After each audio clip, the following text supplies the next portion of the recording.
1. Glib. Smooth of speech.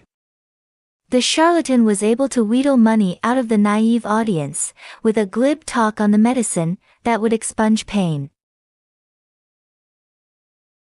Homogeneous. Same or uniform. While they started out as individuals, they became a homogeneous group whom he could motivate as he willed.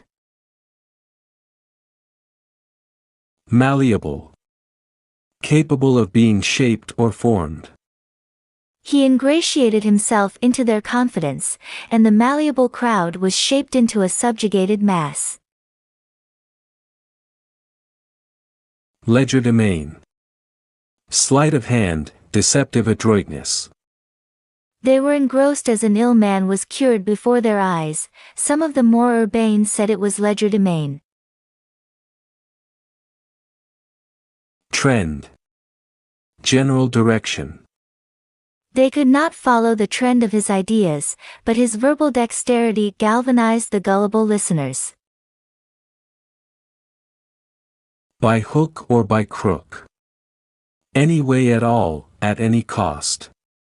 He had bought the white elephant without rhyme or reason, now he had to get rid of it by hook or by crook. The enigma of fashion. Of all the pressures young people face, the most pernicious is that of fashion. By this is meant the current vogue in dress. The teenagers, who are so glib when they speak of individuality, are turned into a homogeneous mass by the latest craze in fashion.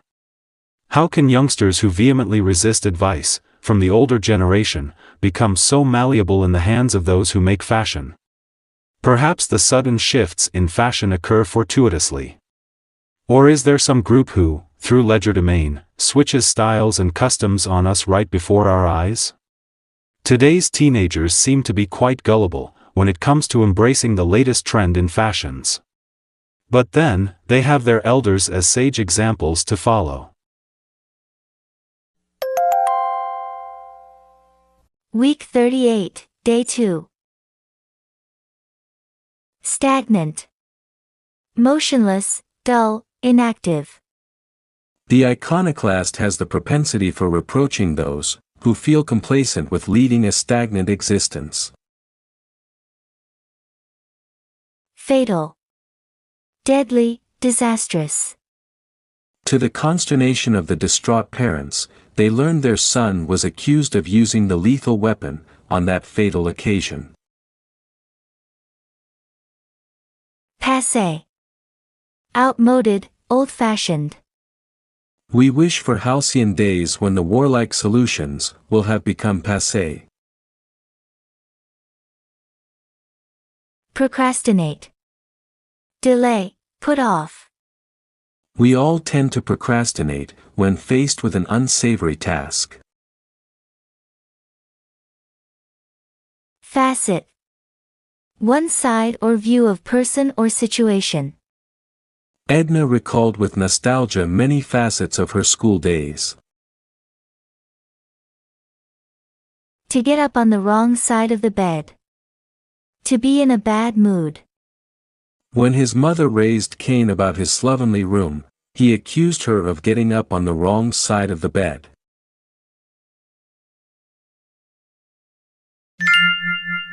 The economics of fashion. In dress, the fashion appears to be set by a few foreign designers, and a handful of affluent individuals who purchase these designs. The fashion industry is cognizant of the fact that fashions must change rapidly, and often, or their economy would become stagnant. For this industry, it would prove fatal if it were not vigilant and prepared well in advance for a new fashion trend. As the old fashion becomes passé, and a new fashion seems to be in the making, the garment manufacturers cannot afford to procrastinate. They rush large sums of money into production for a mass market. Having invested heavily, the manufacturers do everything possible to influence and motivate the purchasers. Through every facet of publicity, and advertising the industry exploits the natural desire for people to be au courant with the latest fashions.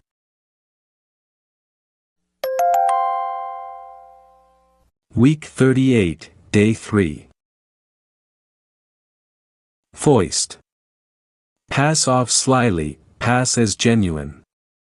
They are dubious of such an artist and accuse him of trying to foist as a work of art a rudimentary exercise. Stigmatize. To mark with a disgrace.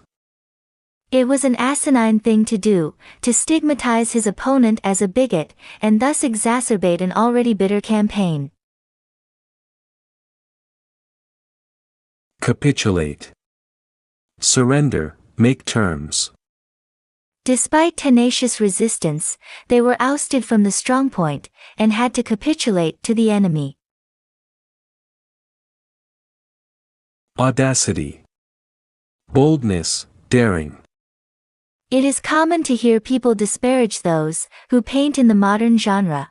They speak about the audacity of the artist who submits a high white canvas with a black border as a serious work. Tantalize. Tease or torment by offering something good, but not deliver. It is reprehensible to tantalize a young child with the promise of a reward for being good, when you have no intention of giving it. Castles in the air. A dream about some wonderful future. People on Skid Row often build castles in the air.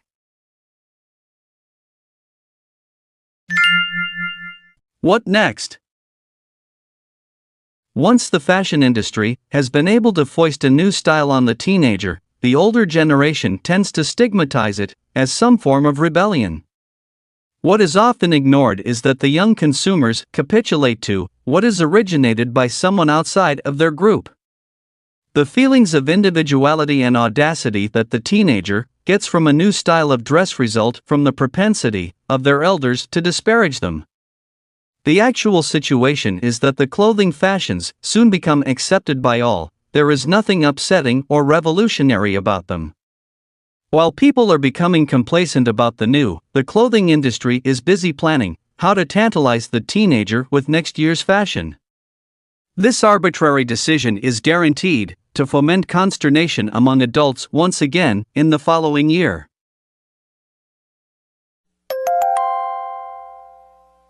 Week 38, Day 4.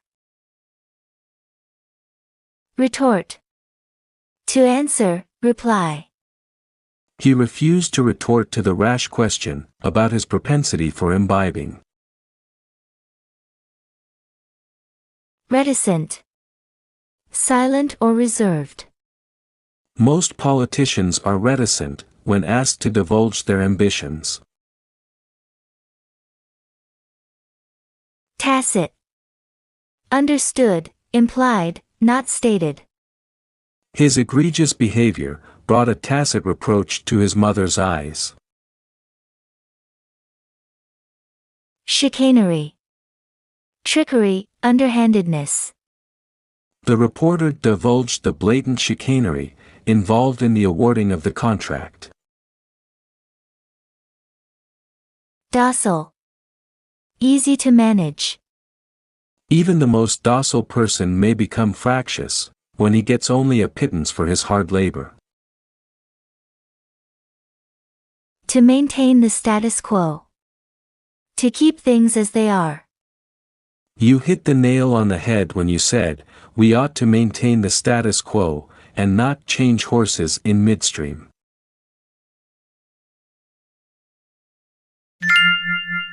Something for everyone. To the derogatory comments from the older generation, the teenagers might retort that new fashions and styles are adopted by the elders with alacrity. Though they complain, women emulate their daughters by shortening or lengthening their hems. They may appear reticent about the bother and expense of altering their wardrobe, but they give tacit approval to the change by rushing to the department stores, where they jostle each other to buy copies of the more expensive dresses. The conclusion one might reach after observing how women countenance the arbitrary changes, year after year, is that they are naive, or victims of some chicanery practiced by the clothing industry. Women may appear hapless before the intimidation of style, but the real truth may lie in the fact that they are so docile because they secretly enjoy the yearly excitement around the latest fashions.